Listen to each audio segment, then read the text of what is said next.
প্রিয় বন্ধুরা, চলে এসেছি আজকে নতুন আরেকটি ভিডিও নিয়ে। এই ভিডিওতে সকলকে স্বাগত জানাই। ভিডিওর বিষয়বস্তু হচ্ছে, মানুষকে বিশ্বাস করা কি আমার সত্যিই ভুল ছিল? সত্যি কথা বলতে কি জানো তো, মানুষকে খুবই বিশ্বাস করতে ইচ্ছে করে।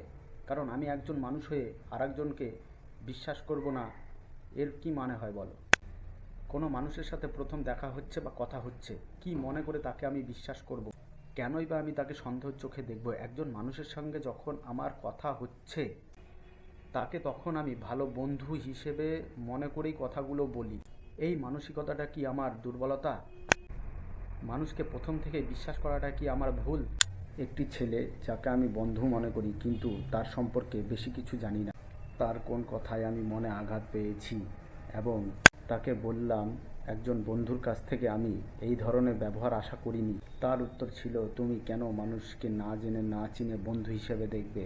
কেন তাকে বিশ্বাস করবে? মানুষকে এত সহজে বিশ্বাস করার জন্য তুমি অনেক কষ্ট পাবে। আগে মানুষটা সম্পর্কে ভালোভাবে জানো, তারপরে তাকে বন্ধু হিসেবে তুমি মানো, তারপরে তাকে বন্ধু ভাবো।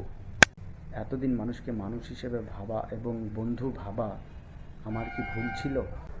আপনাদের মন্তব্যর আশায় রইলাম, অবশ্যই আপনারা জানাবেন।